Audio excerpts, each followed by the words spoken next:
At yun nga, good morning mga idol, it's me again, Arsenal of PH, and welcome back to our vlogs. For today's video nga mga idol ay abangan natin ng mga ibon natin na manggagaling sa Tarlac. Yan, so Tarlac City mga idol yung release natin ngayon. Second to the last training natin at second lap natin ng pan race. Yan, so meron nga tayong mga sinali mga idol sa pan race at sana ay makahabol sila kasi nung first lap mga idol ay medyo wala sila sa top 10.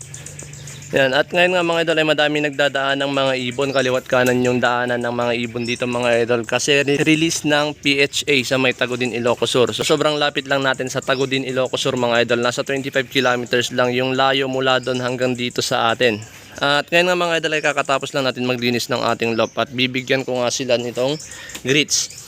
Yan, so maglalagay tayo ng grits dyan sa loob mga idol para sakto pagdating ng mga ibon natin ay may mga tutukain sila. So expected natin na arrival ng mga ibon natin mga idol ay nasa 8:30. Yan, so hindi pa tayo nakapag-forecast mga idol kasi kanina lang na-release 6:45 yung ating mga ibon. So time check natin ay 7:30 na ng umaga.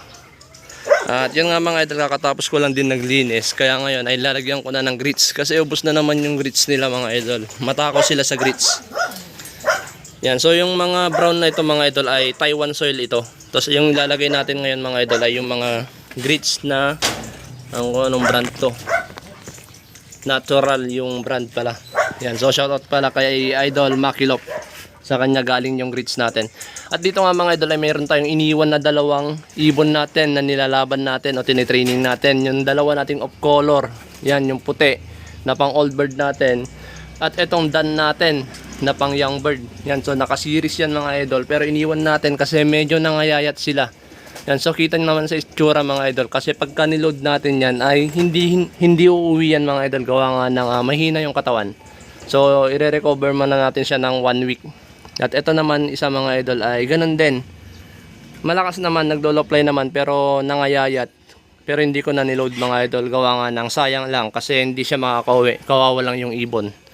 Yan, so sinakripisyo na natin yung isang lap na training tapos yung kanilang survivor entry.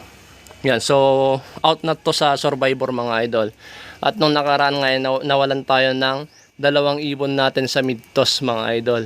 Yung mid-toss lang yun, nawawalan pa tayo mga idol. Dalawa yon at yung nawala na isa mga idol ay yung ating white flight nga na si Bjorn.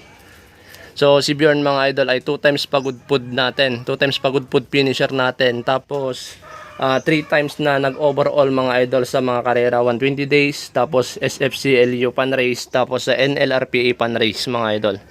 Yan, so 2 times pagod food pa yun mga idol na wala lang dito malapit. Yan, so ito nga mga idol, iniwan natin yan para i-recover muna. At yung mga natira dito mga idol ay yung mga pang-motivate natin sa mga pinang pan race natin. Yan, so yung 4 na yan, yan yung asawa nun, tapos yan yung 3 yan mga idol na naglilimlim at yung isa may napisa doon ay pinang pan race natin lahat yan. So expected natin mga idol na mabibilis pumasok yung mga yan. So yun nga, lalagyan na natin ng grits itong lalagyanan natin para pagkadating nila ay may tutukain silang grits. So napaka-importante yan mga idol, yung paglalagay ng grits.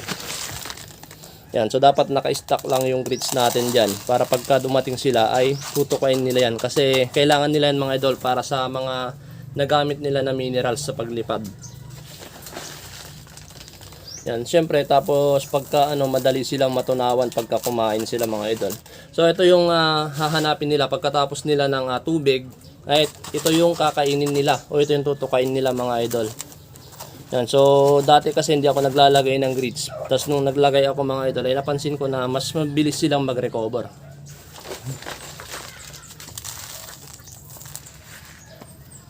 Yan, so ganyan lang, tama lang yan. Yan, pati yung mga nandito pang motivate natin ay takam na takam din sa grits. Yan, so kailangan kasi ng ibon yan mga idol, yung natural grits. Tapos siyempre yung araw, dapat naaarawan sila.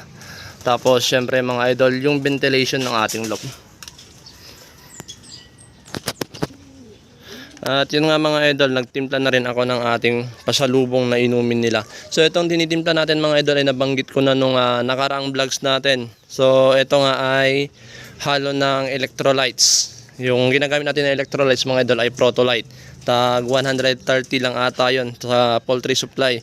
Tapos hinahaluan natin ng konting asin. Tapos yung ating Boyong's Probiotics. Yan. So ganito lang yung ginagamit ko na painom o inumin nila pagka-arrival. So yan, lalagyan ko na nga yung inumin nila mga idol. Update ko kayo mamaya sa pagdating ng mga ibon natin.